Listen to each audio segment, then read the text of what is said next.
সাধারণ তেলের তুলনায় সূর্যমুখী তেল তো দ্বিগুণ ভালো। কেননা এটা একটু দামে বেশি, হালকা একটু বেশি। তারপরেও শরীরের জন্য খুবই উপকার, খুবই ভালো। রান্নায় স্বাদও আসে। এই বীজগুলো এই মেশিনে দেওয়ার লাগে। মেশিনে দিয়ে তারপরে প্রসেসিং অনুযায়ী সুন্দর করে তেল উৎপাদন এখান থেকে প্রক্রিয়াজাত হয় আরকি। ১ কেজি বীজ থেকে ২০০ গ্রাম মতো তেল। সরিষার তেলের চাহিদার চেয়ে এটা একটু মানে তেল একটু কম আসে আরকি। আমি নিজে পাইছি ১১ লিটার তেল, পার মনে ১১ লিটার তেল পাইছি।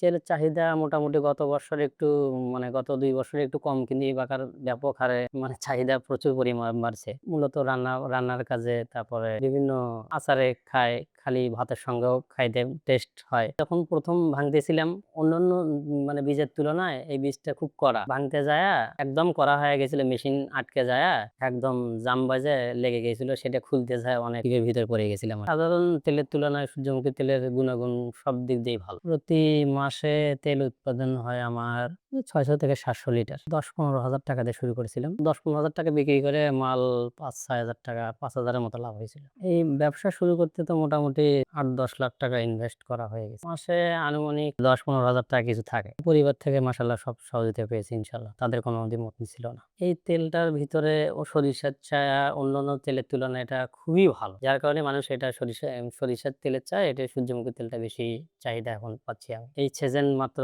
শেষ হলো। এখন বিভিন্ন কৃষকেরা এটা কর্তন করেছে।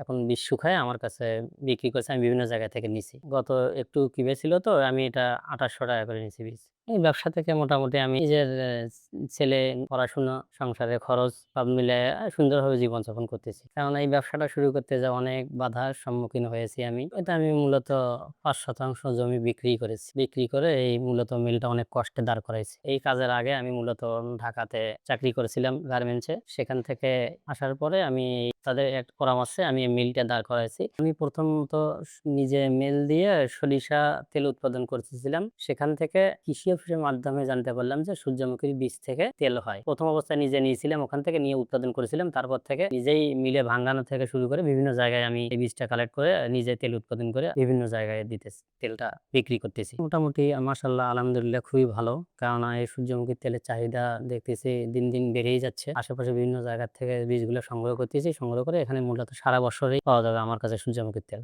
খুবই ভালো ছিল। কেন এর আগে আমি দেখিনি কোথাও যে গাইবান্ধা জেলায় সূর্যমুখীর তেল কেউ উৎপাদন করেছে। এটা আমি নিজের কাছে আমার গর্বিত লাগতেছে যে এই সূর্যমুখীর তেল আমার এখানে নিজের মিলে উৎপাদন করে বিক্রি করতেছি। লালমনিরহাট, আদিতমারি থানাতে, সুন্দরগঞ্জে চর এলাকা থেকে এই সূর্যমুখীর বীজ সংগ্রহ করতেছি। সূর্যমুখীর বীজ শুকায়ে সুন্দর করে প্রসেসিং করে দিয়ে আমি এখান থেকে সূর্যমুখী বীজ থেকে আমার নিজস্ব মিলে এটা উৎপাদন করে তারপর রাখার পর রিফাইন করে তারপর তেলটা বোতল করে বাজারজাত করি।